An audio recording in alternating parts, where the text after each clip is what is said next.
Imagine this for a second. It's late at night. Earth is quietly spinning below, wrapped in a thin blue glow. Four human beings are strapped inside a spacecraft, moving faster than any crewed vehicle has in decades. Ahead of them lies absolute darkness, and beyond that darkness, the moon, not a space station, not low Earth orbit, but deep space. For the first time in over half a century, humans are leaving Earth's neighborhood and heading back toward the moon. This isn't science fiction. This isn't a rehearsal. This is real. And the mission that makes it all possible is called Artemis II. But here's what most people don't realize. Artemis II isn't about planting flags or dramatic moonwalks. It's about something far more important and far more risky.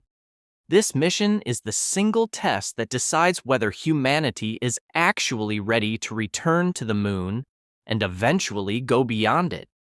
If Artemis II succeeds, the door opens to lunar landings, permanent bases, and missions to Mars. If it fails, everything slows down, possibly for years. So today, we're going to break down what Artemis II really is, why it matters so much, who's on board, how the mission works, what could go wrong, and why this flight might be the most important space mission of our lifetime. Because this isn't just NASA going back to the moon. This is humanity proving we still know how to leave home. At its core, Artemis II is deceptively simple. No landing, no surface experiments, no moonwalks. So why all the hype? Because Artemis II is the first time humans will fly on NASA's new deep space system, the Space Launch System rocket and the Orion spacecraft, beyond low Earth orbit. Everything before this has been preparation. Artemis I, the uncrewed mission, proved the hardware could survive a trip around the moon. Artemis II now has to prove that humans can survive inside that hardware. And that changes everything.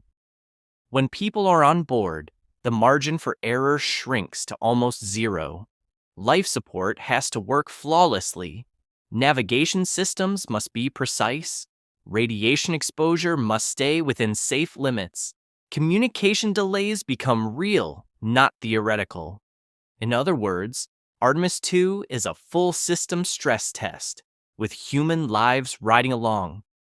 From NASA's perspective, this mission answers one critical question. Are we actually ready to send people back to the moon, or not? That might sound like a bold claim, but hear me out. Apollo was about speed. It was about beating the Soviet Union. It was about proving a point. Artemis is about sustainability. NASA isn't trying to touch the moon and leave again. The goal now is to stay, to build a long-term presence, develop infrastructure, and use the moon as a stepping stone to Mars. That means the technology has to be reusable, the missions have to be repeatable, and the systems have to work not once, but over and over again. Artemis II is the first real proof that this new approach actually works. If Apollo was a sprint, Artemis is a marathon, and Artemis II is the first mile where things can go very wrong if the foundation isn't solid. Every historic mission comes down to the people inside the spacecraft. Artemis II will carry 4 astronauts, each selected not just for experience, but for what they represent. Reed Wiseman, the mission commander, brings leadership and deep operational experience. He's the kind of astronaut NASA trusts when everything needs to run smoothly under pressure. Victor Glover has already made history once as the first Black astronaut to live on the International Space Station for a long-duration mission. Now, he's helping push human spaceflight into deep space. Christina Koch will become one of the first women ever to travel beyond low Earth orbit, something that hasn't happened since the Apollo era. Her presence alone represents how spaceflight is changing. And Jeremy Hansen from Canada marks another historic milestone. He'll be the first Canadian astronaut to travel to the moon's vicinity, highlighting how international cooperation is now central to exploration. This isn't just an American mission anymore, it's a global one. And the spacecraft they'll fly in has a fitting name, Orion, with this specific vehicle named Integrity, a quiet reminder of how much trust is placed in the machines surrounding them. Let's talk about the elephant on the launch pad, the Space Launch System, or SLS. It's the most powerful rocket NASA has ever built, taller than the Statue of Liberty, capable of producing more thrust at liftoff than the Saturn V. On paper, it's a monster. But SLS is also one of the most debated rockets in history. It's expensive. It took years longer than planned, and some critics argue it represents an old-school approach to spaceflight. So why is NASA using it? Because right now, nothing else can do this job. SLS is designed to launch Orion directly toward the moon in a single flight, carrying humans and heavy payloads beyond Earth's gravity well. It's brute force, but reliable brute force.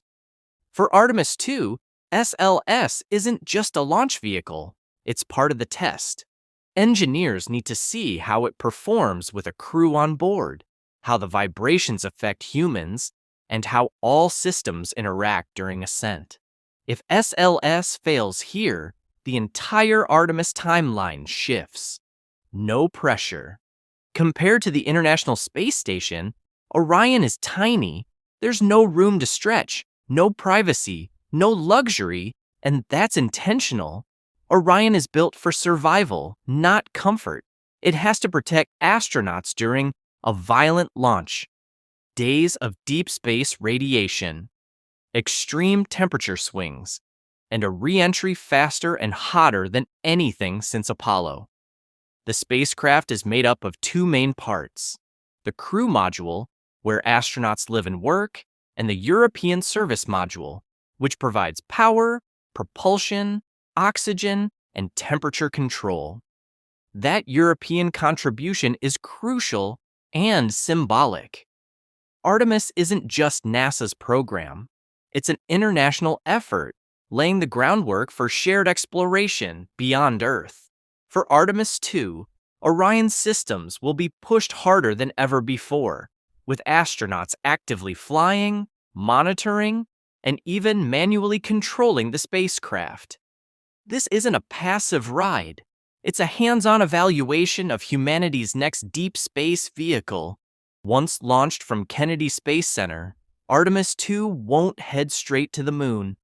First, Orion will enter Earth orbit briefly, allowing systems to be checked and confirmed. Then comes one of the most critical moments of the mission: translunar injection.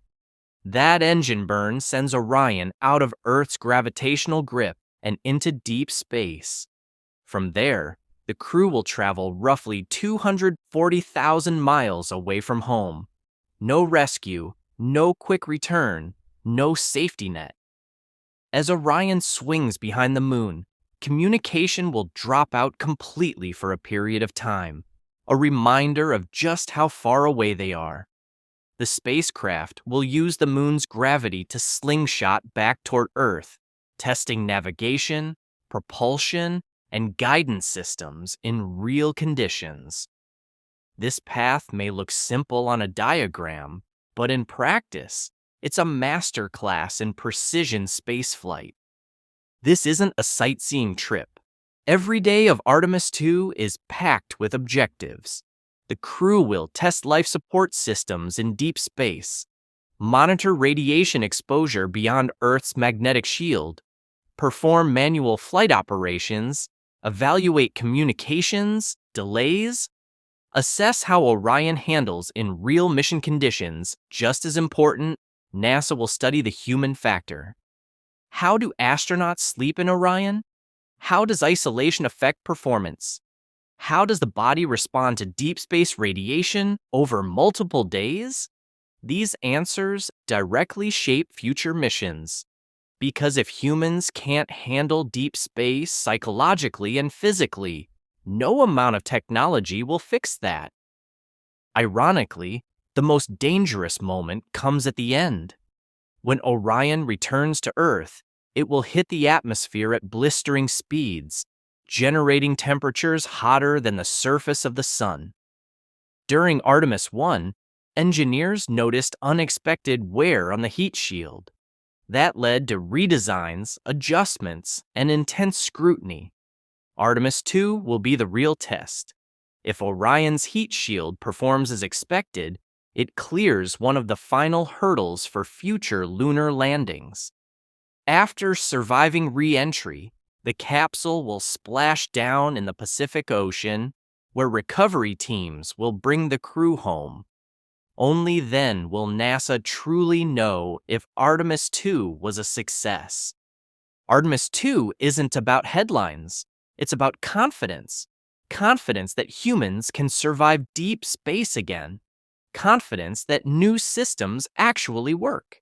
Confidence that returning to the moon isn't just nostalgia, it's progress. If this mission succeeds, Artemis III becomes possible.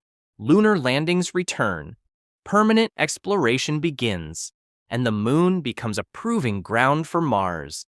If it fails, the lesson will be painful, but necessary. Either way, Artemis II marks a turning point. Humanity is stepping back into deep space, not because we have to, but because we choose to. So here's the real question. What excites you more about Artemis II? The technology, the astronauts, or what it unlocks for the future? Let me know your thoughts in the comments. If you found this breakdown valuable, hitting the like button really helps more people discover the channel. And if you want to follow humanity's return to the moon step by step, make sure you subscribe, because the next giant leap is closer than you think.